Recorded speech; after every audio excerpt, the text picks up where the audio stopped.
Hi hello നമസ്കാരം വിനീസ് കിച്ചണിലേക്ക് എല്ലാവർക്കും സ്വാഗതം. വരൂ, ഇന്ന് നമുക്കൊരു അടിപൊളിയായിട്ടുള്ളൊരു ജാം ഉണ്ടാക്കാം. ഇതാണ് ഹണി ഡ്യൂ.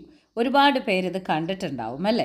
ഇങ്ങനെയുള്ള ഒരു മെലൻ നിങ്ങൾ കഴിച്ചിട്ടുണ്ടെന്നുണ്ടെങ്കിൽ നിങ്ങൾക്കറിയാം എന്തുമാത്രം സ്വീറ്റാണ് ഈ ഒരു മെലൻ എന്ന്. ഇത് യൂഷ്വലി ഇതുകൊണ്ട് ഉണ്ടാക്കുന്നത് മിൽക്ക് ഷേക്ക്, ചില ആൾക്കാർ ഐസ്ക്രീം അടക്കം ഉണ്ടാക്കാറുണ്ട്. പക്ഷേ യൂഷ്വലി കണ്ടുവന്നിരിക്കുന്നത് ഇതുകൊണ്ട് മിൽക്ക് ഷേക്ക്സ് മാത്രമാണ് ഉണ്ടാക്കാറുള്ളത്. ഞാൻ ഇതുകൊണ്ട് നിങ്ങൾക്കൊരു ജാം ഉണ്ടാക്കാനാണ് കാണിച്ചു തരുന്നത്. ഇതൊരു പ്രൊസീജിയർ മാത്രം. നിങ്ങൾക്ക് ഇതുപോലെ ഒരുപാട് ഫ്രൂട്ട്സ് വെച്ചിട്ട് സെയിം പ്രൊസീജിയർ ഫോളോ ചെയ്ത് വീട്ടിൽ തന്നെ ജാം ഉണ്ടാക്കാം. അപ്പോൾ ഹണി ഡ്യൂ എടുക്കുന്നു, അതിൻ്റെ ഉള്ളിലത്തെ കുരുവൊക്കെ നമ്മൾ കളയുന്നു, അതിൻ്റെ തൊലിയൊക്കെ കളയുന്നു. എന്നിട്ട് എത്ര ചെറുതായിട്ട് നിങ്ങൾക്ക് മുറിക്കാൻ പറ്റുമോ അത്രയും ചെറുതായിട്ട് മുറിച്ചെടുക്കുക. ബിക്കോസ് നമ്മളെ സംബന്ധിച്ചിടത്തോളം അത് വെന്ത് വരുന്ന സമയത്ത് നമ്മുടെ മാഷർ യൂസ് ചെയ്തിട്ട് മാഷ് ചെയ്യുമ്പോൾ അത് കറക്റ്റായിട്ട് മാഷായി കിട്ടാൻ പാകത്തിനായിരിക്കണം നിങ്ങളുടെ ആ മുറിച്ചെടുക്കുന്ന രീതി. ഓക്കെ, അപ്പോൾ വലിയ ചങ്ക്സ് ആയിട്ട് വേണ്ടാന്ന് ചുരുക്കം. അപ്പോൾ ഇങ്ങനെ മുറിച്ചെടുത്തിട്ടുള്ളതിനെ നമ്മൾ ഒരു പാത്രത്തിലേക്ക് ഇട്ടിട്ട് ഇപ്പോൾ ഇത് ഏകദേശം ഒരു 3 കപ്പോളം വരുന്നുണ്ട്. 3 കപ്പോളം വരുന്ന ഈ ഒരു ഫ്രൂട്ടിന് നമ്മൾ 2 കപ്പ് പഞ്ചസാരയാണ് ഇട്ട് കൊടുക്കുന്നത്. ഓക്കെ, അപ്പോൾ ഇതാണ് കണക്ക്. 3 കപ്പ് ഫ്രൂട്ട്, 2 കപ്പ് പഞ്ചസാര. എന്നിട്ട് ഇത് നല്ലപോലെ ഒന്ന് ഇളക്കുന്നു. എന്നതിന് ശേഷം നമ്മൾ അടച്ചു വെച്ച് വേവിക്കുന്നു. ഒരു പൊട്ട് പോലും വെള്ളം യൂസ് ചെയ്യരുത്. എന്താ കാരണം എന്ന് വെച്ചാൽ ഈ മെലനിന്നൊക്കെ വെള്ളം വരും, പിന്നെ പഞ്ചസാര അലിഞ്ഞിട്ടും വെള്ളം വരും. ഓക്കെ, അപ്പോൾ ഇത് നല്ലപോലെ തിളയ്ക്കാൻ തുടങ്ങിയിട്ടുണ്ട്. അപ്പോൾ ഒന്ന് ആവി വന്നതാണ്, സോറി ക്യാമറയിലേക്ക്. അപ്പോൾ ഇതൊന്ന് ഇടയ്ക്കിടയ്ക്ക് ഒന്ന് നല്ലപോലെ ഒന്ന് ഇളക്കി കൊടുക്കുക. ഇപ്പം ഇങ്ങനെ വലുതായിട്ട് തോന്നിക്കുന്നുണ്ടെങ്കിലും ആ പഞ്ചസാരയിൽ കിടന്ന് നന്നായിട്ട് ആവുന്ന സമയത്ത് നിങ്ങൾക്കത് കുറച്ച് കഴിഞ്ഞാൽ നല്ല പോലെ അത് വെന്ത് കിട്ടാൻ തുടങ്ങും. നമുക്ക് മനസ്സിലാക്കാൻ പറ്റും അത് നന്നായി വെന്തിട്ടുണ്ട് എന്നുള്ളത്. ഈ ഒരു സ്റ്റേജിൽ ഞാൻ നല്ല പോലെ ഒന്ന് മാഷ് ചെയ്യാണ്. അപ്പോൾ ഇനി ഞാൻ എന്ത് ചെയ്യുന്നത് വെച്ചാൽ ഗ്യാസിൽ നിന്ന് എടുത്തിട്ട് നല്ലപോലെ ഒന്ന് മാഷ് ആക്കുകയാണ്. കുറച്ച് പീസസ് വിട്ടിട്ടുണ്ട്. അപ്പോൾ ഇതുപോലെ നന്നായി മാഷ് ആയിട്ടുണ്ട്. 3 കപ്പ് എടുത്തിട്ടുണ്ടെങ്കിലും ഇത്ര മാത്രമേ വരുള്ളൂ അതിന് ശേഷം. എന്നിട്ട് നന്നായി മാഷ് ചെയ്തിട്ട് വീണ്ടും നമ്മൾ തിളപ്പിക്കാൻ വെക്കുക. തിളച്ചുകൊണ്ടിരിക്കുന്ന സമയത്ത് ഒരു നാരങ്ങ നന്നായിട്ടൊന്ന് അതിലേക്ക് പിഴിഞ്ഞു കൊടുക്കുക. ഇതെന്തിനാണ് നമ്മൾ പിഴിയണമെന്ന് വെച്ചാൽ നമ്മളുടെ പഞ്ചസാര ക്രിസ്റ്റലൈസ് ആവാതിരിക്കാൻ വേണ്ടിയിട്ടാണ് നമ്മളത് ചെയ്യുന്നത്. പിന്നെ ഒരു നാച്ചുറൽ പ്രിസർവേറ്റീവും കൂടിയിട്ടാണ്. ഇതാണ് ഫസ്റ്റ് സ്റ്റേജ് ഓഫ് തിളയ്ക്കൽ എന്ന് പറയുന്നത്. അതായത് നമ്മളുടെ കുറച്ച് സൂക്ഷിച്ചിട്ട് ചെയ്യേണ്ട ഒരു പ്രവൃത്തിയാണിത്. ബിക്കോസ് എന്താ കാര്യം എന്ന് വെച്ചാൽ ഇത് മുഴുവൻ നമ്മുടെ ദേഹത്തേക്ക് തെറിക്കാൻ തുടങ്ങും, അടുത്തുള്ളതൊക്കെ തെറിക്കാൻ തുടങ്ങും. അതാണ് ഫസ്റ്റ് സ്റ്റേജ്. കുറച്ചൊന്ന് കഴിഞ്ഞാൽ ഒരു 10 മിനിറ്റ് കഴിഞ്ഞിട്ടുണ്ടെങ്കിൽ ആ സ്റ്റേജ് വിട്ടിട്ട് ഉള്ളിൻ്റെ ഉള്ളിൽ തന്നെ ഇരുന്ന് അതൊന്ന് തിളയ്ക്കാൻ തുടങ്ങും. അതായത് നമ്മളിങ്ങനെ ഇളക്കണ സമയത്ത് നല്ല ഗ്ലേസിങ് ആയിട്ടുള്ള രീതിയിൽ നന്നായിട്ട് ശർക്കരയും പഞ്ചസാര, വെറുതെ ശർക്കര എന്ന് വരുന്നു, പഞ്ചസാരയും ആ ഒരു മെലനും കൂടിയിട്ട് നന്നായിട്ട് വെന്ത് വരുന്ന പോലുള്ള ആ ഒരു സ്റ്റേജ് എത്തും. അടുത്ത സ്റ്റേജ് നോക്കുകയാണെന്നുണ്ടെങ്കിൽ വീണ്ടും ആ തിളയൊക്കെ ഒന്ന് കമ്മിയായ പോലെ ആ ഒരു നല്ലോണം അതിങ്ങനെ വയറ്റി വരണ സമയത്ത് നന്നായി പാത്രപാകം വന്ന പോലുള്ള ഒരു സ്റ്റേജാണ് 3ാമത്തെ സ്റ്റേജ് എന്ന് പറയുന്ന സമയത്ത്. അതായത് ഉരുണ്ട് വയറ്റി ആ ഒരു ഹൽവ പരുവത്തിന് ആയി എന്ന് ചുരുക്കം. ഈ സമയത്താണ് നമ്മൾ എടുക്കുന്നത്. എന്നിട്ട് നല്ലപോലെ ഒന്ന് ആറിക്കഴിഞ്ഞ് കഴിഞ്ഞാൽ ഒരു വാംനെസ് ഉണ്ടാവും. എന്നാലും ആ സമയത്ത് നല്ല ക്ലീൻ ആയിട്ടുള്ള ഒരു ജാറിലേക്ക് നിങ്ങൾ മാറ്റി വെക്കുകയാണെന്നുണ്ടെങ്കിൽ നിങ്ങളുടെ ഹോം മെയ്ഡ് ജാം റെഡി ആയിരിക്കുകയാണ്.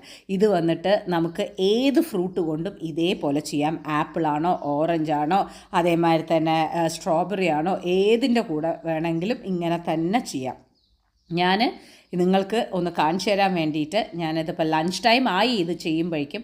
എന്നാൽ കൂടിയിട്ട് ഞാനൊരു ബ്രെഡ് എടുത്തിട്ടുണ്ട്. അതിൽ ഇങ്ങനെയാണ് ഞാനതിനെ സെർവ് ചെയ്യാറുള്ളത് എപ്പോഴും വീട്ടിലുണ്ടാക്കി കഴിഞ്ഞാൽ. അപ്പോൾ ഞാനിത് ഒരു സൈഡ് ബട്ടർ തേച്ചിട്ടുണ്ട്. ഇനി അടുത്ത സൈഡ് നമ്മൾ ഉണ്ടാക്കി വെച്ചിട്ടുള്ള ഫ്രഷ് ആയിട്ടുള്ള ആ ഒരു ജാമാണ് നമ്മൾ തേക്കുന്നത്. നോക്കൂ, ഈ ഒരു ഫ്രഷ്നെസ് ഒന്നും നമുക്ക് ആ ഒരു സന്തോഷം ഉണ്ടല്ലോ. മക്കൾ എത്ര കഴിച്ചാലും ജാം വാരി തിന്നണ്ടറാ എന്ന് പറയേണ്ട കാര്യമില്ല. എത്ര കഴിച്ചാലും നമുക്കറിയാം നമ്മൾ ഉണ്ടാക്കിയ ഒരു സാധനമാണ്, അതിൽ അനാവശ്യമായിട്ടുള്ള സാധനങ്ങളൊന്നും ഇട്ടിട്ടില്ല എന്നുള്ളത്. അപ്പോൾ അതൊന്ന് സ്പ്രെഡ് ചെയ്യുക. എന്നതിന് ശേഷം ഞാനൊരു ചീസിൻ്റെ സ്ലൈസ് വെക്കുന്നുണ്ട്. ഈ ഒരു കോമ്പിനേഷൻ വണ്ടർഫുൾ കോമ്പിനേഷനാണ്. എന്നിട്ട് നിങ്ങളൊന്ന് കട്ട് ചെയ്തിട്ട് കഴിച്ചു നോക്കൂ. ആ ഹോം മെയ്ഡ് ജാമിന് അതിൻ്റേതായിട്ടുള്ള സ്പെഷ്യാലിറ്റി ഉണ്ട്. അപ്പോൾ അതെന്തായാലും സൂപ്പറായിട്ടുള്ളൊരു ഫ്ലേവർ നിങ്ങൾക്ക് എന്തായാലും തരും. അപ്പോൾ ഇതുപോലെ കുട്ടികൾക്ക് നിങ്ങൾക്ക് കൊടുക്കാവുന്നതാണ്, ബ്രേക്ക്ഫാസ്റ്റിന് കഴിക്കാവുന്നതാണ്. അതേമാതിരി നിങ്ങൾക്ക് വല്ലവിടേക്കും കൊണ്ടുപോകണമെങ്കിലും നിങ്ങൾക്ക് കൊണ്ടുപോകാം.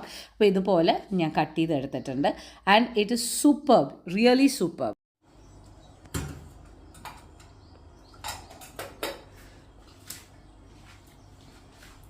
Homemade jams are next level. അതും melon honeydew. Must try. No preservatives, no added colors.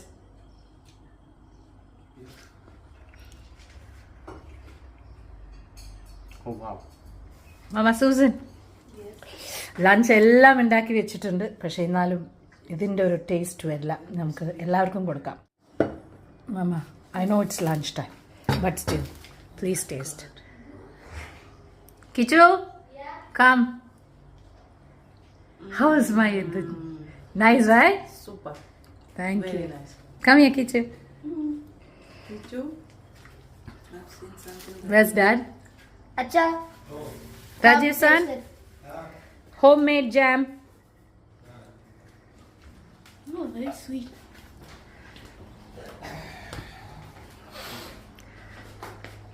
Honeydew melon കൊണ്ട് ഞാൻ ജാം ഉണ്ടാക്കി. No preservatives, no added colours. ഒന്നാമത് എനിക്ക് ഹണി ഭയങ്കര വെറുതെ ബ്രെഡ് ഹണിഡ്യൂ മെലൺ. അതിന് ഈ സാധനം എന്താ? ഹണിഡ്യൂ മെലൺ. അതെന്ത് സാധനം? ഹണിഡ്യൂ മെലൺ തണ്ണിമത്തം പോലെ ഗ്രീൻ. നമ്മൾ ഫ്ലൈറ്റിലൊക്കെ കിട്ടില്ലേ ഒരു green colour melon, yellow melon, green melon. ശരി, ഏകദേശം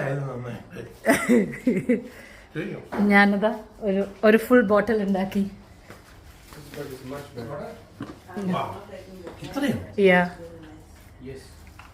സൂപ്പറാണല്ലേ? നല്ല ടേസ്റ്റ്. ഞാനൊരു ജാമിൻ്റെ ആളല്ലെങ്കിലും ഇതിനൊരു ഇതുണ്ട്. അതിപ്പോൾ ഇഷ്ടാവാത്തത് നമ്മുടെ മറ്റേ സാധാരണ ഫ്ലേവർ ഒക്കെ ആഡ് ചെയ്യുമ്പോഴാണ്. അതാണ് ഇത് നാച്ചുറൽ. ആവശ്യത്തിന് മധുരേ ഉള്ളൂ.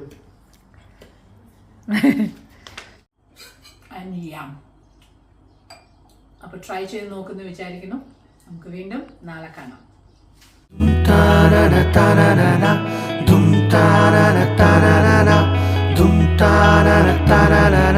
Winnie's Kitchen.